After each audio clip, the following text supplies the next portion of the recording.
Thank you. Thank you. Program Director, thank you very much for the opportunity. Let me convey our thanks to Bishop Zondo for inviting us to be part of this occasion. All the bishops, thank you for this time to be part of the church. Some of us usually miss church all the time. And today, we are here with you. We feel blessed in your midst.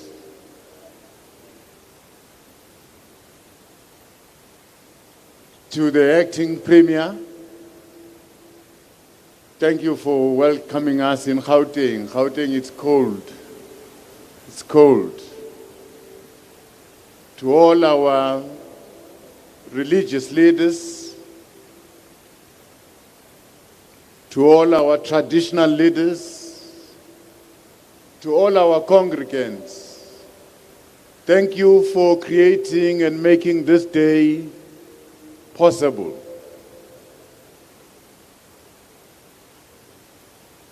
On the 8th of January 1912, our people descended to Bloemfontein from the then 4 South African republics. These people went and gathered in a small church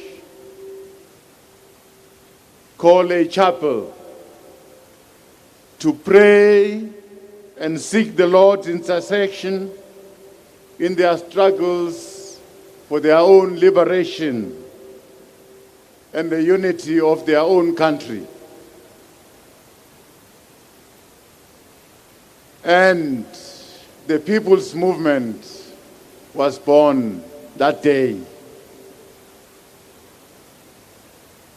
The African National Congress, that is today leading government, leading this great nation. We can say this nation was born that day. So this liberation movement was born in a church, the Methodist Church, organized by the faithful, the bishops, traditional leaders.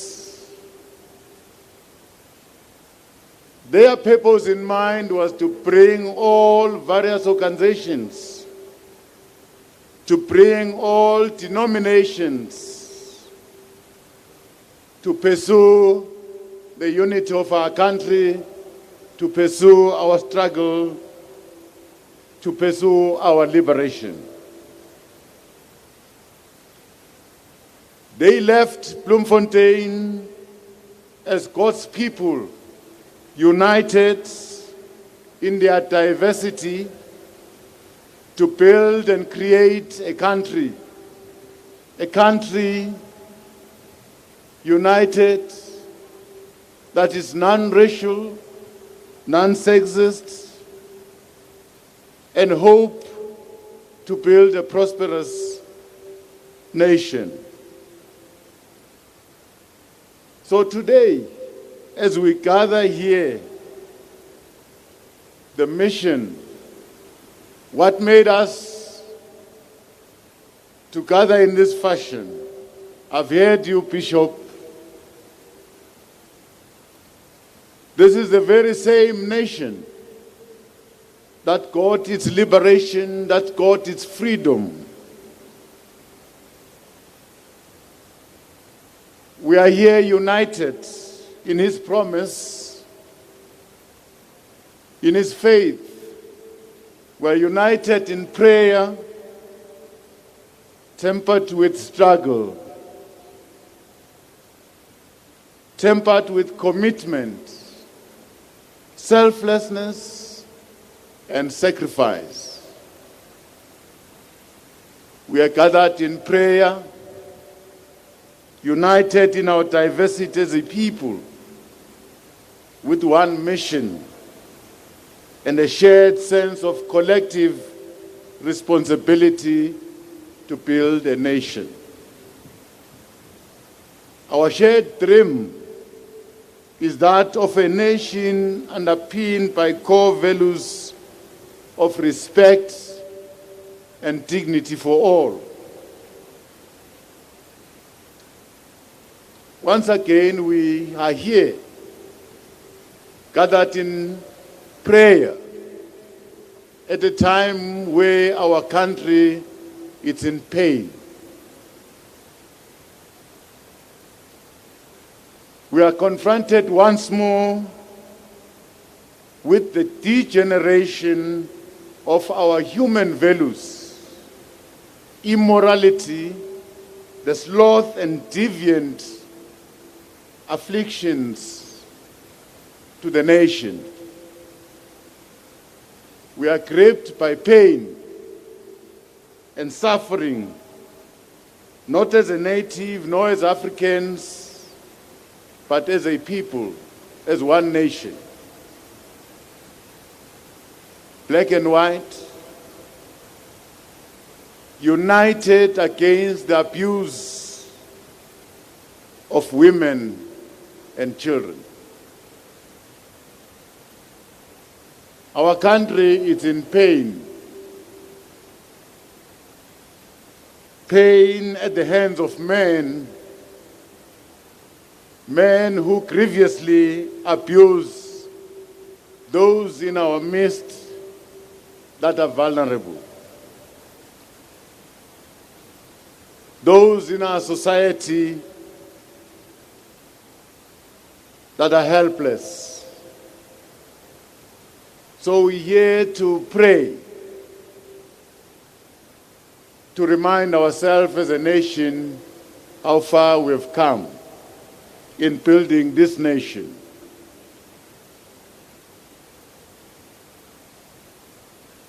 To recount, recalibrate the distance we have traveled so that we are here today.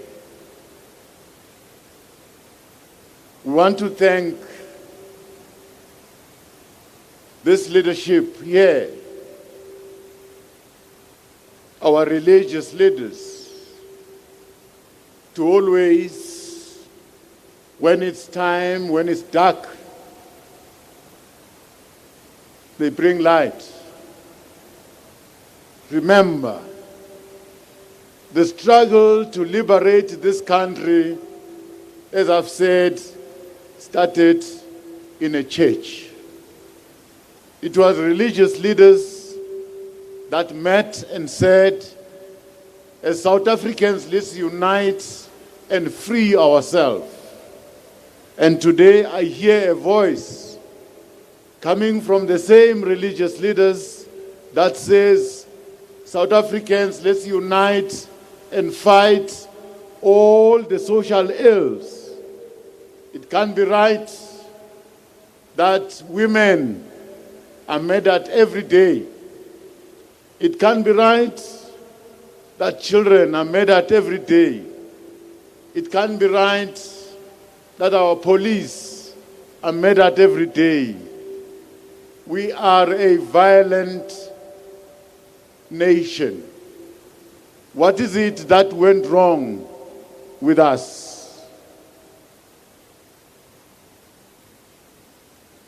The violence that is perpetrated against women, it's an offense against our founding values. The supreme law that we've agreed ourselves as a country that we call today our Constitution. If we can't respect this law that we have drafted, we have agreed that this is going to be our law, we are going to respect this law. So the killing of women and children, it's against this law. Prejudice, discrimination against women, it's against this law. A nation that will continue to undermine its own women and oppresses them, that nation will have no peace. That nation will never see social cohesion. And that nation will deprive itself of its own development. In this month, August, we remember all these women who stood up and contributed their own efforts for our liberation. So this freedom that we enjoy today, partly it was because of our women. And we saw women on the 1st of August this month standing up and saying, enough, it's enough. They are tired of being abused. They are tired of being killed by those who claim to be close to them. I'm sure this message goes to men. Men must change. All the ills that are happening come from the hands of men.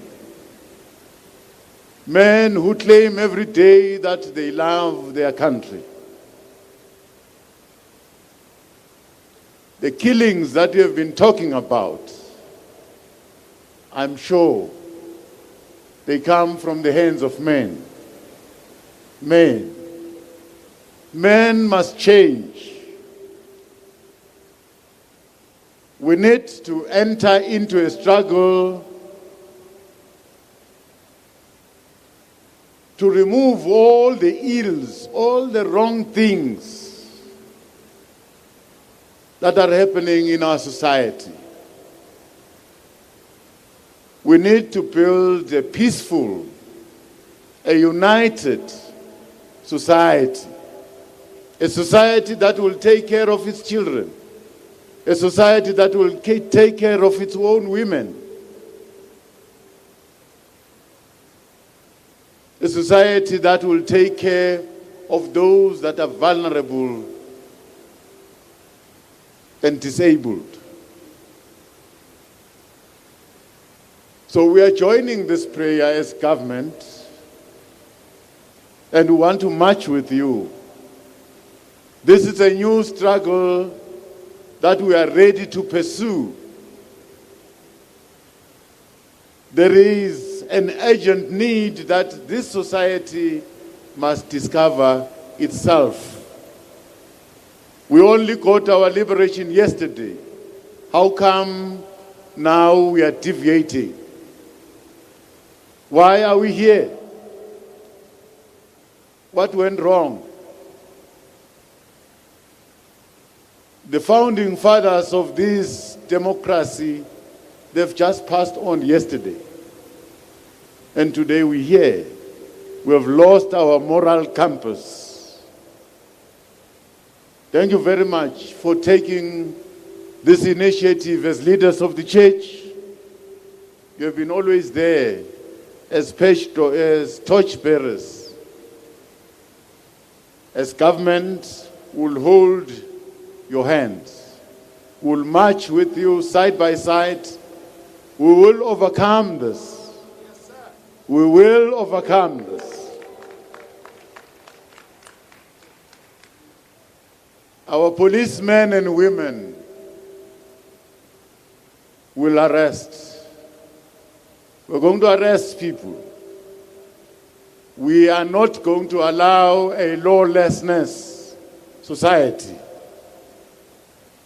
Those who continue to kill, they don't belong.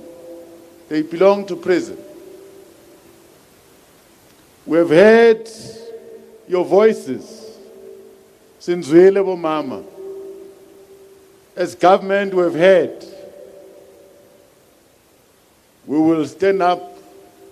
We'll defend you. We'll defend our children. Because as we defend women, as we defend our children, we are defending our future, the future of this country. This kind of a gathering,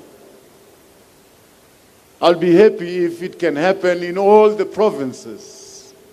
Let's go and touch everyone.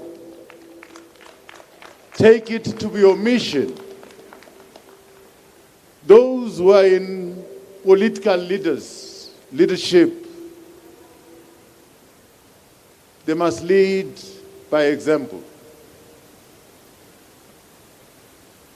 They must walk the talk. Those who claim to be leaders must say the right things, must teach society the right things. Once again, thank you very much to the church leaders. The church must continue to be exemplary. The church must stand up and say what is wrong without buying favor. If the government of the ANC is doing wrong, the church must say, you're doing wrong. It is only the church that can defend humanity. As leaders, we understand that all what is good comes from the church. We surrender ourselves to the church. We know you're here, not because of our liking.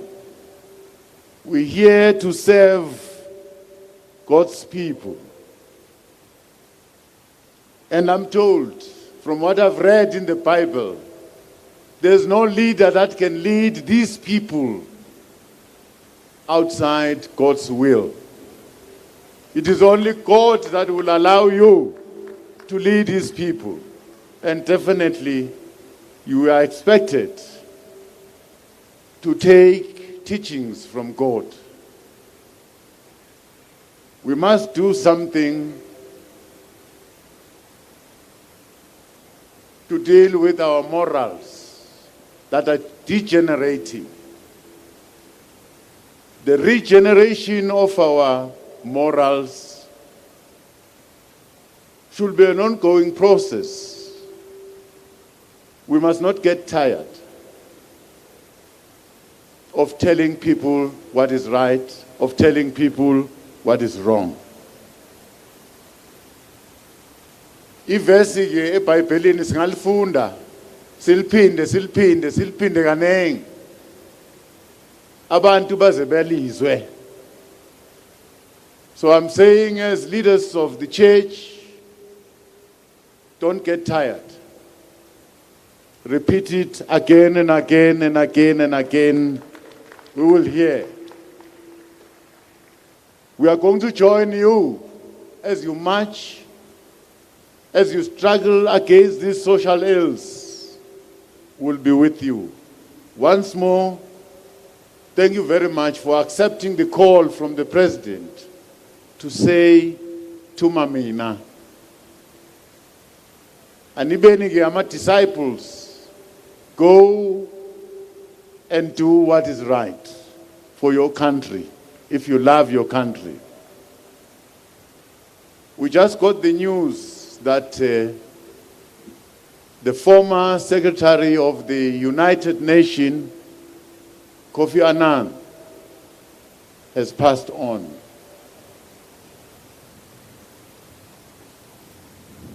Inkokheli esiyaziyo, it's our leader.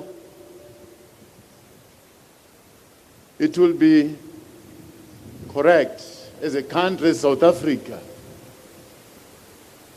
He marched with us as we achieve our freedom. He marched with our leaders as we try and reconcile a country that was broken. His ways were only wise words. I want to request the church, the congregants, to stand up and observe a moment of silence for this leader.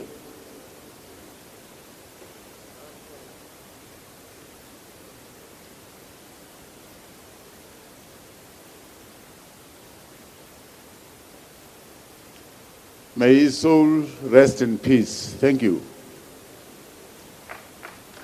We convey, as a country, we want to convey our condolences to the family, to the African family, for this African leader. We've lost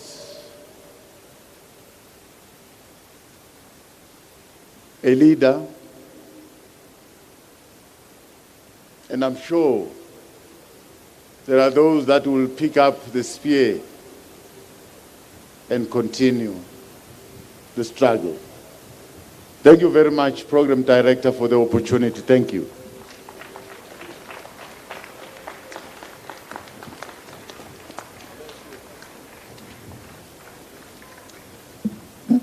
Thank you, the Deputy President. Very encouraging words, a message that gives hope to South African people. Siyabonga kakhulu. We are moving